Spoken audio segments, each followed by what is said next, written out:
Hello विद्यार्थी मित्रांनो, global online मध्ये तुमचं स्वागत आहे. विद्यार्थी मित्रांनो, जे विद्यार्थी 3 इयर लॉ सीईटी देत आहेत अशा विद्यार्थ्यांसाठी हा व्हिडिओ अत्यंत महत्त्वाचा आहे. ज्या विद्यार्थ्यांनी अजून एकही पान सीईटीच्या सिलेबसचं उचकून पाहिलं नाही अशाही विद्यार्थ्यांसाठी हा अत्यंत महत्त्वाचा व्हिडिओ असणार आहे. कारण आपल्याला माहिती आहे आपली एक्झाम जी आहे ती 20 आणि 21 मार्च या 2 दिवसामध्ये सीईटी सेल घेणार आहे.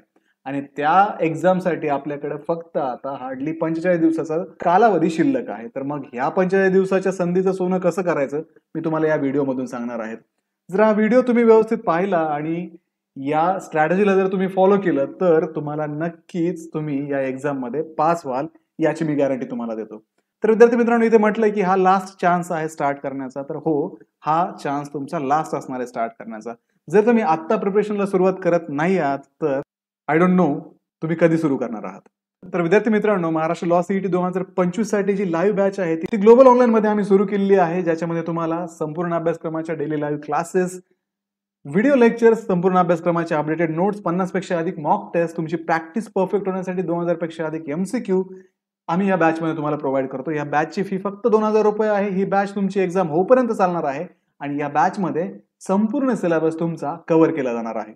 तर विद्यार्थी मित्रांनो, बॅच संपल्यानंतर तुमचं कॉलेजचं ऍडमिशन होईपर्यंत ग्लोबल ऑनलाईन तुमच्या सोबत आहे. जर तुम्हाला काही इश्यू वाटला, काही अडचण वाटली तर तुम्ही ग्लोबल ऑनलाईन सोबत डिस्कस करू शकता. तर विद्यार्थी मित्रांनो, ही जी बॅच आहे ती आम्ही 3 फेब्रुवारी पासून सुरू केलेली आहे. ही बॅच जॉईन करण्यासाठी स्क्रीनवरती दिलेल्या नंबरवरती व्हॉट्सअप करा किंवा प्ले स्टोरवरती जा, ग्लोबल ऑनलाईन सर्च करा, तिथे त्या ऍपमध्ये रजिस्टर करा आणि त्या ऍपमध्ये पण तुम्ही हा कोर्स परचेस करू शकता. तर विद्यार्थी मित्रांनो, सुरू करूया आपल्या स्ट्रॅटेजीला. एक गोष्ट लक्षात ठेवा, जर तुम्ही प्रयत्न केलात आणि जर ही स्ट्रॅटेजी फॉलो केली आणि व्यवस्थित स्टडी केला तर 100% तुम्ही या एक्झाम मध्ये नक्की क्वालिफाय व्हाल. तर सुरू करूयात. तर आपल्याला जसं की म्हटलं 45 दिवस म्हणजे हार्डली आपल्याकडे 6 आठवडे आहेत आणि पहिला आठवडा मी 5 तारखेपासून कन्सिडर केलाय, कारण मे बी तुम्ही 4 तारखेला हा व्हिडिओ पाहत असाल. तर पहिला आठवडा फेब्रुवारी 5 ते फेब्रुवारी 11 या आठवड्यामध्ये तुम्हाला तुमचे कॉन्सेप्ट बिल्ड करायचे आहेत. कारण कुठलाही मोठं कन्स्ट्रक्शन करताना तुम्हाला पहिले बेस पक्का करणं महत्वाचं असतं. तर या आठवड्यामध्ये तुम्हाला 35 ते 40 तास कष्ट घ्यायचे. या 35 ते 40 तासामध्ये लीगल ऍप्टिट्यूड पासून सुरुवात करायची. 10 तास या आठवड्यातले लीगल ऍप्टिट्यूडला द्यायचे. इंडियन कॉन्स्टिट्यूशन, त्यामधून प्रिएम्बल करा, फंडामेंटल राईट्स करा, डीपीएसपी म्हणजे directive principal and state policies तुम्हाला या 10 तासामध्ये कव्हर करायच्या. तुम्हाला बेसिक्स तुमचं याच्यामध्ये कव्हर होईल. त्याच्यानंतर लॉजिकल रिझनिंग मधून तुम्हाला सिलोजिझम, ब्लड रिलेशन्स, कोडिंग डिकोडिंग सारखे हलके फुलके टॉपिकने सुरुवात करायची. नंतर जनरल नॉलेज जे आहे ते 7 तास करा. त्याच्यामध्ये इंडियन हिस्ट्रीज पासून सुरुवात करा. एन्शियंट, मिडिव्हल आणि मॉडर्न हिस्ट्री तुम्ही याच्यामध्ये पहा. सोबतच इकॉनॉमिक्स आणि सिव्हिक्सचा पार्ट जर तुम्हाला करणं शक्य झालं तर तो तुम्ही इथे करा. इंग्लिश ज्याला 6 तास द्यायचे, त्याच्यामध्ये रीडिंग कॉम्प्रिहेन्शन आणि ग्रामरचं जे बेसिक आहे ते तुम्हाला इथे करायचंय. आणि आठवड्याच्या शेवटी तुम्हाला एक मॉक टेस्ट द्यायची. मॉक टेस्टमध्ये तुम्ही जेवढा अभ्यास केलाय तर त्या मॉक टेस्टमधून तुम्हाला कळेल की तुम्ही कुठे कमी पडलात आणि कुठला टॉपिक तुम्ही रिवाइज करायला पाहिजे. मॉक टेस्ट द्यायची, त्याचा रिझल्ट पाहायचा आणि तुम्ही अंदाज लावायचा की आपण कुठे कमी पडलो आणि कुठल्या टॉपिकवरती आपण जास्त स्ट्रेस द्यायला पाहिजे. तर विद्यार्थी मित्रांनो, ग्लोबल ऑनलाईन मध्ये आम्ही मॉक टेस्ट प्रोव्हाइड करत असतो, ज्याच्यामध्ये तुम्ही या मॉक टेस्ट देऊन तुम्ही तुमचा जो परफॉर्मन्स आहे तो चेक करू शकता. त्यानंतर पुढचा वीक येईल, वीक 2. या वीक मध्ये तुम्हाला तुमच्या बेसिकला स्ट्रॉंग करायचंय, कारण तुम्ही पाया घातलाय. आता तुम्हाला पुढची तयारी करायची. तर बेसिक स्ट्रॉंग करताना आपल्याला 35 ते 40 तास पूर्ण या आठवड्यामधले कमीत कमी द्यायचे. त्याच्यामध्ये लीगल ऍप्टिट्यूड 10 तास तुम्हाला करायचंय. Law of contracts, law of torts हे 10 तासामध्ये तुम्ही करायचंय. त्याच्यानंतर लॉजिकल रिझनिंग 10 तास द्या. Statement and conclusion, cause and effect and analogy सारखे टॉपिक तुम्ही इथे उचलायचे, ते परफेक्ट करायचे, त्याचे एमसीक्यू सॉल्व्ह करायचे. तर ग्लोबल ऑनलाईन मध्ये आम्ही जो एमसीक्यूचा संच देतो त्या एमसीक्यूच्या संचामधून तुम्ही तुमच्या एमसीक्यूची प्रॅक्टिस करू शकता. त्यानंतर पुढे आहे जनरल नॉलेज, जे की 7 तासाचं आहे. इथे तुम्हाला जिओग्राफी आणि सायन्स वरती कॉन्सन्ट्रेट करायचंय. हे 2 टॉपिक व्यवस्थित करा 7 तासामध्ये या आठवड्यामध्ये, वीक 2 मध्ये. पुढे मग इंग्लिश सुरू करा. सेंटेन्स रिअरेंजमेंट, सिनोनिम्स, अँटोनिम्स याच्यावरती फोकस करा आणि शेवटी मॉक टेस्ट द्यायचं विसरू नका, जेणेकरून काय होईल, तुमचा कॉन्फिडन्स बिल्ड व्हायला याच्यामध्ये मदत होईल. आणि टेन्शन घेऊ नका, जरी मॉक टेस्टला कमी मार्क्स मिळाले ना तरी पण तुम्ही तुमचा जो स्टडी आहे तो त्याच फोर्सने चालू ठेवा, कारण मे बी तुम्हाला नेक्स्ट मॉक टेस्टला चांगले मार्क्स मिळतील आणि याच्यामधला जो तुमचा वीक पॉइंट आहे तो पुढच्या मॉक टेस्ट पर्यंत तुम्ही कव्हर कराल. तर मग वीक 2 गेल्यानंतर येईल वीक 3, ज्याच्यामध्ये 19 फेब्रुवारी ते 25 फेब्रुवारी हा टायमिंग असेल. इथे तुम्हाला ऍडव्हान्स टॉपिकला हात घालायचा आहे. 40 ते 45 तासामध्ये तुम्हाला हा वीक जो आहे तो स्टडी करून कव्हर करायचा आहे। इथे तुम्हाला लीगल ऍप्टिट्यूड कमीत कमी 12 तास करा, क्रिमिनल लॉ, IPC, त्याच्यानंतर क्रिमिनल प्रोसिडिंगचे जे बेसिक आहेत, इम्पॉर्टंट लीगल मॅक्सिम्स जे आहेत ते तुम्ही करायचं विसरायचं नाही। त्याच्यानंतर लॉजिकल अनालिटिकल रिझनिंग मधून 12 तासामध्ये तुम्हाला puzzles, number and letter series करायचे, स्टेटमेंट अँड आर्ग्युमेंट सुद्धा याच 12 तासामध्ये तुम्ही कव्हर करायचे। नंतर जनरल नॉलेज 8 तासासाठी करा, ज्याच्यामध्ये इम्पॉर्टंट नॅशनल आणि इंटरनॅशनल करंट अफेअर्स जे आहेत ते लास्ट 6 मंथचे करून घ्या। ठीक आहे, इथे तुमचं करंट अफेअर्स कव्हर होतंय लास्ट 6 मंथचं। त्याच्यानंतर इंग्लिशमध्ये 7 तासामध्ये तुम्हाला sentence improvement, error spotting, fill in the blanks तुम्ही हे या 7 तासामध्ये करू शकता। आणि राहिला विषय नंतर मॉक टेस्टचा, अगेन तुम्ही वीक 3 नंतर मॉक टेस्ट द्यायची। मॉक टेस्ट दिल्यानंतर तुम्हाला अजून तुमचा कॉन्फिडन्स बिल्डअप होईल आणि पुढच्या वीकसाठी अजून तुम्ही रेडी व्हाल। तर विद्यार्थी मित्रांनो, पुढचा जो वीक येईल त्याच्यामध्ये तुम्हाला लीगल ऍप्टिट्यूड 12 तासांचं करायचंय, case laws, important Supreme Court judgement इथे पाहिजेत, लॉजिकल अनालिटिकल रिझनिंग 12 तासामध्ये, critical reasoning, assumptions and inference हे टॉपिक तुम्ही इथे पाहू शकता। नंतर जनरल नॉलेज 8 तासांसाठी, government schemes, recent legal development हे तुम्ही जनरल नॉलेज मधून करा। त्याच्यानंतर इंग्लिश 7 तास करायचे, स्पॉटिंग एरर्स, आयडियम्स अँड फ्रेजेस तुम्ही या 7 तासामध्ये कव्हर करा।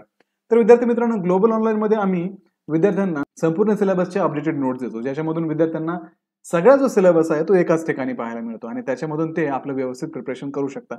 कारण बऱ्याचशा वेळेस काय होतं, हा जो सिलेबस आहे तो डिस्ट्रीब्युटेड असतो, खूप सारे टॉपिक आहेत त्याच्यामध्ये, तर मग हे सगळे टॉपिक एका ठिकाणी आम्ही आमच्या नोट्समध्ये देतो, जेणेकरून विद्यार्थ्यांचा वेळ जो आहे तो इथे वाचतो आणि मॅक्सिमम टाइम जो आहे आपल्याला प्रिपरेशनला देता येतो। तर विद्यार्थी मित्रांनो, पुढचा जो वीक येईल तो 5th वीक असेल, क्रुशियल वीक असेल, कारण एक्झाम हार्डली 15 दिवस आपली जवळ आलेली असेल। तर इथे तुम्हाला टाइम बाउंड प्रॅक्टिस करायची आहे, म्हणजे 40 ते 45 तास आपल्याला द्यायचे, पण इथे या वीक मध्ये डेली सब्जेक्ट वाईज रिव्हिजन करायची आहे तुम्हाला।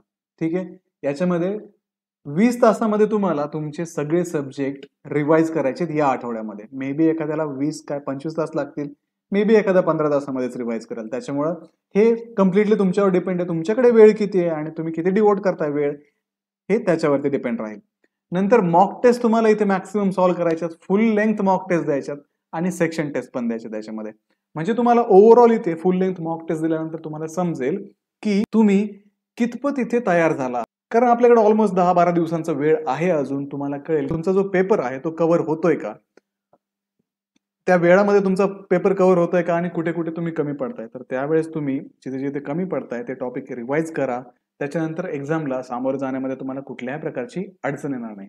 त्याच्यानंतर टाइम मॅनेजमेंट प्रॅक्टिस करायची आहे, तर टाइम मॅनेजमेंट प्रॅक्टिसमध्ये कमीत कमी वेळेमध्ये तुम्ही क्वेश्चन्स कसे सॉल्व्ह करू शकता ते तुम्हाला इथे पाहायचं आहे। ठीक आहे विद्यार्थी मित्रांनो, आणि विद्यार्थी मित्रांनो, हे सगळं करत असताना आपल्याला गायडन्सची गरज असते। वेळोवेळी आपल्याला जर काही अडचण आली तर लगेच कुणाला तरी कॉन्टॅक्ट करून विचारू शकतो, कारण मोस्ट ऑफ द टाइम आपल्याला आन्सर्स जे आहे ते स्ट्रेट फॉरवर्ड कुठे मिळत नाही। त्यावेळेस आमचे जे ग्लोबल ऑनलाईनचे एज्युकेटर आहेत ते नेहमी तुम्हाला तुमच्या अडचणीमध्ये मदत करण्यासाठी रेडी असतात। तर आमचे बॅचचे विद्यार्थी जे आहेत ते कधीही कॉन्टॅक्ट करतात, त्यांना आन्सर देण्याचा पुरेपूर प्रयत्न आमचे एज्युकेटर करतात। त्याच्यानंतर राहिलं वीक 6, हा वीक 6 सगळ्यात इम्पॉर्टंट आणि फायनल रिव्हिजनचा असणार आहे, कारण तुम्ही इतके दिवस खूप कष्ट घेतलेत, आता या टाइम पिरियडमध्ये तुम्हाला फक्त फायनल रिव्हिजन्स करायच्यात आणि याच्यामध्ये तुमचं खूप कमी वेळामध्ये तुम्ही सब्जेक्टिव्ह रिव्हिजन करू शकाल, कारण ऑलरेडी तुम्ही 1-2 रिव्हिजन केलेले आहेत, त्यामुळे इथे तुम्हाला कुठल्याही प्रकारची अडचण राहणार नाही। इथे तुमचा कॉन्फिडन्स पण बिल्ड झालेला असेल आणि तुम्ही रेडी असाल या एक्झामला क्रॅक करण्यासाठी। या आठवड्यामध्ये 45 ते 50 तास तुम्हाला द्यायचे, इथे तुम्हाला क्विक रिव्हिजन करायची आहे सगळ्या सब्जेक्टची 20 तासामध्ये। या आठवड्यामध्ये तुम्हाला क्विक रिव्हिजन तुमची झालीच पाहिजे। मॉक टेस्ट द्यायची एव्हरी अल्टरनेट डे, कुठलीही असो, सेक्शनल असो, टॉपिक वरची असो किंवा फुल लेंथ असो, अल्टरनेट डेला तुम्हाला मॉक टेस्ट द्यावीच लागणार आहे, कारण तुम्ही त्या फ्लो मध्ये राहा। तुम्हाला MCQ रोज सॉल्व्ह करण्यासाठी इथे वेळ मिळणार आहे, रोज सॉल्व्ह करून करून तुमची प्रॅक्टिस होणार आहे आणि अगदी एक्झामच्या दिवसापर्यंत तुम्ही आदल्या दिवसापर्यंत जर MCQ सॉल्व्ह करत राहिले तर तुम्हाला एक्झामच्या दिवशी पण तुम्ही मॉक टेस्ट देताय असं फील होईल आणि तुमचा स्ट्रेस जो आहे तो कमी होईल। तर तुमचे जे वीक एरिया आहेत ना, तुम्हाला ते या आठवड्यामध्ये शेवटी हा लास्ट चान्स असणार आहे, इथे तुम्हाला या आठवड्यामध्ये ते वीक एरियाज पहिले कव्हर करावे लागतील, कारण याच्यानंतर तुम्ही डायरेक्टली एक्झामला अपियर होणार आहेत आणि नंतर एक्झाम झाल्यानंतर ते वीक एरिया पाहत बसण्यास काही अर्थ नाही। हा क्रुशियल टाइम आहे, हा शेवटचा टाइम आहे जिथे तुम्ही तुमच्या वीक एरियावरती फोकस कराल।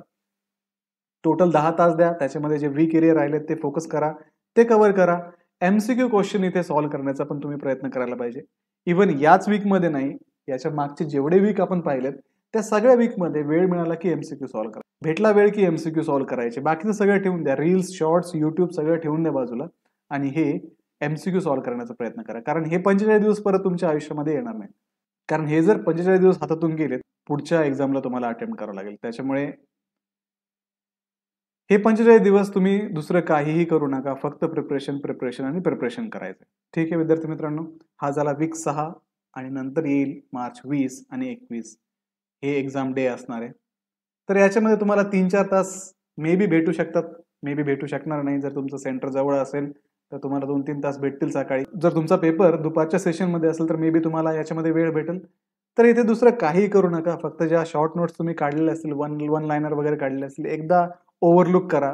जर तुम्हाला ओव्हरलुक करून बरं वाटत असेल तरच ओव्हरलुक करा आणि ओव्हरलुक करून टेन्शन येत असेल तर ओव्हरलुक करू पण नका. कारण याच्या अगोदर तुम्ही संपूर्ण रिव्हिजन परफेक्ट केलेली असणार आहे. शांत राहा, फोकस्ड राहा. आपल्याला काय करायचं आहे? आपल्याला एक्झामला जायचं आहे, एक्झाम द्यायची आहे आणि एक्झाम क्रॅक करायची आहे. स्ट्रेसमध्ये येऊ नका, कुठलंही टेन्शन घेऊ नका. व्यवस्थित पेपर द्यायचा आहे आणि एवढे दिवस केलेल्या कष्टाचं चीज आपलं 20 आणि 21 मार्चला करायचं आहे. ठीक आहे मित्रांनो? तर मित्रांनो, ही होती कंप्लीट स्ट्रॅटेजी ज्याच्यामध्ये तुम्ही 45 दिवसामध्ये तुमचा सिलेबस जो आहे तो कम्प्लिटली कव्हर करू शकता. त्यासाठी मे बी तुम्ही ही स्ट्रॅटेजी मॉडिफाय करू शकता तुमच्या ऍडजस्टमेंटनुसार. तुमच्याकडे वेळ किती आहे आणि तुम्हाला कुठले टॉपिक महत्वाचे वाटतात, कुठले टॉपिक तुम्हाला सुरुवातीला करायचे. हवं तर सोपे टॉपिक्स करा, नंतर अवघड टॉपिक्स घ्या. तुम्हाला जे फिजिबल होईल, तुम्हाला जे सोपं वाटेल ते तुम्ही याच्यामध्ये मॉडिफाय करू शकता तुमच्या ऍडजस्टमेंटनुसार. आणि बाकी राहिला विषय तर बुक्स कुठले वापरायचे त्यासाठी मी एक ऑलरेडी व्हिडिओ या चॅनलवरती बनवलेला आहे, तर तोही तुम्ही रेफर करू शकता. तर विद्यार्थी मित्रांनो, 45 दिवसामध्ये तुम्हाला हा सिलेबस कव्हर करायचा हे लक्षात ठेवा. बाकी ज्यांना स्वतःहून हा सिलेबस कव्हर करणं पॉसिबल होणार नाही, ज्यांना असं वाटतंय की मला तरीही काही क्लॅरिटी नाहीये, काही डायरेक्शन नाहीये, मला एज्युकेटर्सची मदत हवी आहे, मला कोणीतरी दिशा दाखवणारे लोक हवेत, त्यासाठी मी सजेस्ट करेल विद्यार्थी मित्रांनो, ग्लोबल ऑनलाईनची बॅच जॉईन करा. याच्यामध्ये तुमचा कंप्लीट सिलेबस कव्हर केला जाणार आहे आणि तुमची कंप्लीट प्रॅक्टिस करून घेतली जाणार आहे. त्यामुळे लवकरात लवकर ही बॅच जॉईन करा आणि आपल्या एक्झामच्या प्रिपरेशनला सुरुवात करा. तर भेटूया नेक्स्ट व्हिडिओमध्ये. तोपर्यंत एक्झामचं प्रिपरेशन करत राहा. बेस्ट ऑफ लक तुमच्या प्रिपरेशनसाठी. थँक्यू.